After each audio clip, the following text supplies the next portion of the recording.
श्री स्वामी समर्थ। नमस्कार मंडळी, स्वागत आहे तुमचं माझ्या यूट्यूब चॅनलमध्ये। आजचा दिवस तुम्हाला खूप छान सुखाचा आनंदाचा जाओ हीच मी स्वामींच्या चरणी प्रार्थना करते आणि आज या नवीन व्हिडिओला सुरुवात करते। येत्या 26 मेला म्हणजेच सोमवारी आलेली आहे शनी जयंती। दरवर्षी वैशाख अमावस्येला शनी जयंती साजरी केली जाते। या दिवशी शनिदेवाची विशेष पूजा करण्याची परंपरा आहे। शनिदेवाला प्रसन्न करण्यासाठी अनेक मंत्र आणि स्तोत्र पठण केले जातात। ज्योतिषशास्त्रातील 9 प्रमुख ग्रहांपैकी शनी हा एक प्रमुख ग्रह आहे आणि शनी हा इतर ग्रहांपेक्षा खूप हळू चालतो, म्हणून त्याला शनी असे म्हणतात। शनी हा वायू तत्वाचा आणि पश्चिम दिशेचा स्वामी आहे। शनिदेवाला न्यायाचे देव सुद्धा म्हटले जाते आणि शनिदेव हे आपल्याला आपल्या कर्मानुसार फळ देत असतात आणि म्हणूनच शनीचा आशीर्वाद प्राप्त करून घेण्यासाठी, शनी दोष दूर होण्यासाठी या दिवशी आपल्याला शनिदेवाची पूजा करायची असते। धार्मिक दृष्टीने हा दिवस अतिशय महत्त्वाचा असल्यामुळे या दिवशी काही प्रभावी उपाय किंवा सेवा देखील केली जाते। उद्या सोमवार शनी जयंतीला तुम्ही काहीच नाही केलं तरीही चालेल, पण या झाडाला नक्की स्पर्श करा। शत्रू तुमच्या समोर लोटांगण घालेल। फक्त 24 तासातच घरातील इडापिडा, नजरबाधा आणि 7 पिढ्यांचे दारिद्र्य हे नष्ट होईल, गरिबी संपेल, तुमच्या मनातील कितीही कठीण इच्छा पूर्ण होईल। तर असे कोणत्या झाडाला स्पर्श करायचा आहे, कोणत्या वेळेत करायचा आहे, याबद्दलची संपूर्ण माहिती या व्हिडिओमध्ये मी शेअर करणार आहे, त्यामुळे तुम्ही हा व्हिडिओ स्किप न करता शेवटपर्यंत नक्की पहा।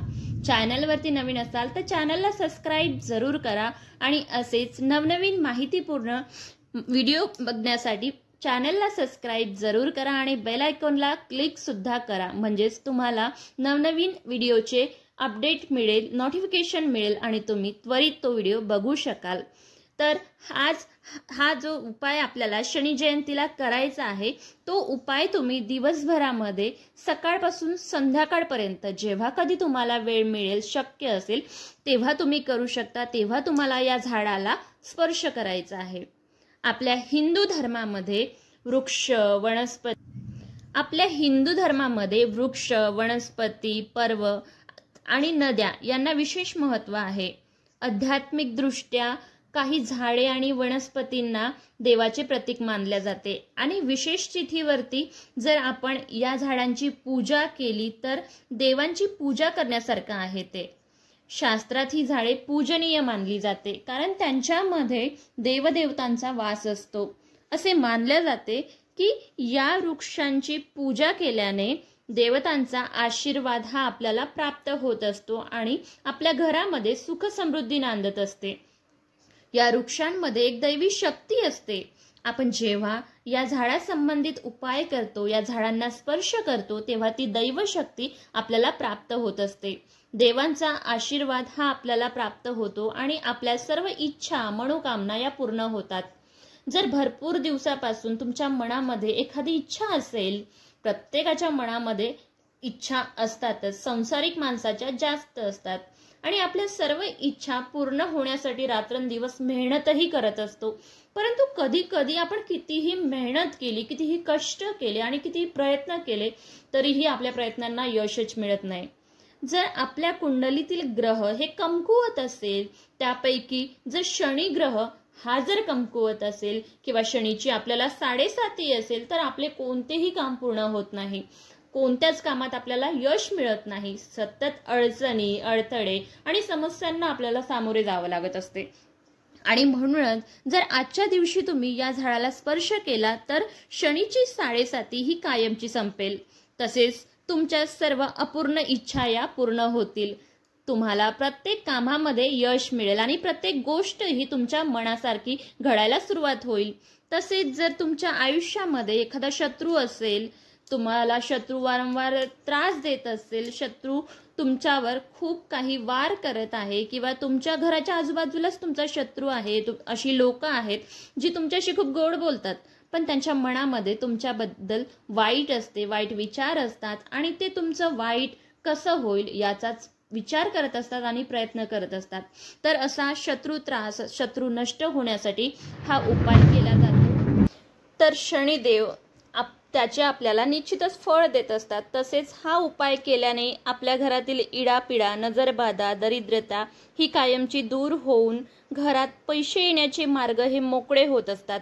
आणि म्हणूनच आपल्याला हा उपाय आवर्जून करायचा आहे.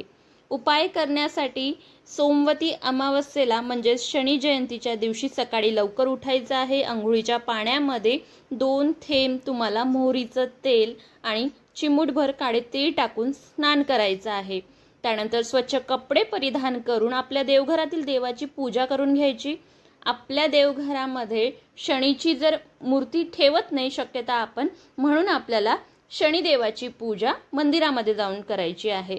परंतु इतर जे देवी देवता आहेत त्यांची पूजा करायची आहे. धूप दीप अगरबत्ती लावून वातावरण हे अगदी प्रसन्न करायचं आहे आणि त्यानंतर तुम्हाला हा उपाय करायचा आहे. आता यामध्ये तुम्हाला पहिलं जे झाड आहे ते आहे रुईचं झाड. रुईच्या झाडामध्ये साक्षात भगवान गणेश आणि माता लक्ष्मी आणि शनी वास करत असतात. आणि म्हणून या दिवशी तुम्हाला 1 लोटा जल भरून घ्यायचा आहे आणि त्यामध्ये थोडे काळे तीळ टाकायचे आहे आणि हे पाणी घेऊन तुम्हाला रुईच्या झाडाजवळ जायचं आहे आणि रुईच्या झाडाला हे पाणी तुम्हाला अर्पण करायचं आहे. शक्य असेल तर तुम्ही एखादा दिवा सुद्धा तिथे प्रज्वलित करू शकता. नसेल शक्य तर फक्त 2 अगरबत्ती लावल्या तरीही चालेल. त्यानंतर दोन्ही हात जोडून तुम्हाला शनिदेवाचं नामस्मरण करायचं आहे आणि आपल्या उजव्या हाताचा स्पर्श करून इच्छा व्यक्त करायची आहे. त्यानंतर तुम्हाला या रुईच्या पानाची जी फुलं आहे ती तोडायची आहे आणि ही फुले घेऊन तुम्हाला शनी मंदिरामध्ये जायचं आहे. या दिवशी जो व्यक्ती शनिदेवाला भक्तिभावाने निळ्या रंगाच्या रुईची फुलं अर्पण करतात त्या व्यक्तीच्या सर्व इच्छा पूर्ण होत असतात. त्या व्यक्तीच्या आयुष्यातील सर्व संकटे, बाधा या नष्ट होत असतात.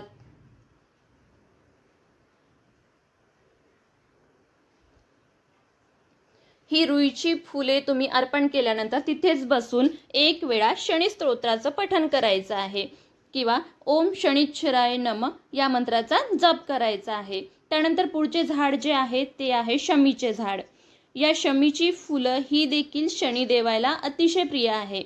या दिवशी तुम्हाला 1 लोटा जल भरून घ्यायचा आहे. त्यामध्ये थोडंसं दूध टाकायचं आहे आणि 1 दिवा तुम्हाला प्रज्वलित करून घ्यायचा आहे. तुपाचा किंवा तेलाचा असेल तरी चालेल आणि या शमी वृक्षाला तुम्हाला लावायचं आहे. ही जल तुम्हाला तिथे अर्पण करायचं आहे. त्यानंतर 7 प्रदक्षिणा घालून आपल्या उजव्या हाताचा स्पर्श करून आपली इच्छा तुम्हाला व्यक्त करायची आहे आणि त्यानंतर तुम्हाला ही शमीची फुलं तोडायची आहे आणि ही फुले घेऊन तुम्हाला शनी मंदिरात जायचं आणि शनी देवाला अर्पण करायची आहे. आता जर तुमच्या घराजवळ शनी मंदिर नसेल तर तुम्ही ही फुले घेऊन मारुतीच्या मंदिरात जाऊ शकता. शनिदेवांनी स्वतः सांगितलेलं आहे की जो व्यक्ती मारुतीची पूजा करेल त्याला मी प्रसन्न होईल आणि म्हणूनच तुम्ही शनी मंदिर अवेलेबल नसेल तुमच्याकडे तर मारुती मंदिरात तुम्ही ही फुले अर्पण करायची आहे. ही फुले अर्पण केल्यानंतर तिथे बसून तुम्हाला 1 वेळा शनी स्तोत्राचं पठण करायचं आहे किंवा हनुमान चालीसाचं पठण करायचं आहे आणि आपली जी काही इच्छा आहे ती सांगायची आहे. त्यानंतर जे तिसरे झाड आहे ते म्हणजे जास्वंदाचे झाड. ज्या जास्वंदाला लाल रंगाची फुलं येतात ती लाल रंगाची फुले ही शनीला अतिशय प्रिय असतात. असं म्हणतात की या शनी जयंतीला त्या झाडामध्ये साक्षात शनी निवास करत असतात आणि म्हणूनच या दिवशी जो व्यक्ती या झाडाची पूजा करून लाल जास्वंदाची फुलं ही शनीला अर्पण करत असतो त्या व्यक्तीच्या सर्व इच्छा मनोकामना या पूर्ण होत असतात. आणि म्हणूनच तुमच्या घराजवळ जर लाल जास्वंदाचं झाड असेल तर त्या झाडाला 1 लोटा जल अर्पण करा आणि त्या झाडाची लाल रंगाची फुलं तोडायची आहे आणि शनी मंदिरामध्ये तुम्हाला अर्पण करायची आहे. त्यावेळी तुम्हाला तुमची इच्छा सुद्धा व्यक्त करायची आहे. त्यानंतर पुढचं झाड आहे ते म्हणजे अपराजिता, ज्याला गोकर्णाचे वेल सुद्धा म्हणतात. ज्या गोकर्णाच्या झाडाला निळ्या रंगाची फुले येतात ती फुले देखील शनीला अतिशय प्रिय आहे आणि म्हणूनच या दिवशी तुम्ही गोकर्णीच्या वेलाची पूजा करून त्या वेलाची फुले जी आहेत ती घेऊन तुम्हाला शनिदेवाला अर्पण करायची आहे आणि फुले अर्पण केल्यानंतर तुमची इच्छा तुम्हाला बोलून दाखवायची आहे। या गोकर्णीच्या झाडामध्ये साक्षात माता लक्ष्मी वास करत असते। ज्या घरामध्ये हे गोकर्णीचं झाड असतं तिथं लक्ष्मी ही अखंड वास करत असते। त्या घरामध्ये पैशाची कधीही कमतरता जाणवत नाही आणि म्हणूनच तुम्ही अशा गोकर्णीच्या फुलाचा उपाय देखील शनी जयंतीला करू शकता। यानंतर पुढचे जे झाड आहे ते म्हणजे पिंपळाचे झाड। पिंपळाच्या झाडाला अतिशय शुभ मानले जाते। पिंपळामध्ये 33 प्रकारच्या देवी देवता राहतात आणि या पिंपळाला अमृताचे झाड सुद्धा म्हणतात। पिंपळाला कल्पवृक्ष असे नाव देखील देण्यात आलेले आहे। पिंपळाच्या झाडामध्ये भगवान विष्णू वास करत असतात, त्याचबरोबर माता लक्ष्मी, शनिदेव आणि पितृ हे देखील या झाडामध्ये वास करत असतात आणि शनी जयंतीला या वृक्षाची पूजा करणे अत्यंत शुभ मानले जाते। या दिवशी तुम्हाला एक तांब्या भरून पाणी घ्यायचं आहे, त्यामध्ये थोडे काळे तीळ टाकायचे आहे, थोडं दूध टाकायचं आहे आणि मोहरीच्या तेलाचा एक दिवा तुम्हाला प्रज्वलित करून घ्यायचा आहे आणि या पिंपळ वृक्षापाशी जायचं आहे। सर्वप्रथम तुम्हाला तिथे हा दिवा प्रज्वलित करायचा आहे, त्यानंतर हे जल अर्पण करायचं आहे आणि 11 प्रदक्षिणा घालून तुम्हाला तुमच्या उजव्या हाताचा स्पर्श त्या वृक्षाला करायचा आहे आणि तुमची इच्छा व्यक्त करायची आहे। अशा पद्धतीने तुम्हाला या झाडाला स्पर्श करायचा आहे। आता या सर्व झाडांना स्पर्श केला पाहिजेच असं नाही। तुमच्या घराजवळ जे झाड असेल, जे अवेलेबल असेल, ज्याला फुलं असेल, त्या झाडाला तुम्ही या सगळ्या पूजा करायची आहे, स्पर्श करायची आहे, हा उपाय करायचा आहे। व्हिडिओ तुम्हाला आवडला असेल तर व्हिडिओला लाईक करा, चॅनलवरती नवीन असाल तर चॅनलला सबस्क्राईब जरूर करा आणि ही माहिती आपल्या फ्रेंड्स अँड फॅमिलीमध्ये नक्की शेअर करा। चला तर मग भेटूयात अशाच माहितीपूर्ण नवीन व्हिडिओमध्ये। तोपर्यंत श्री स्वामी समर्थ।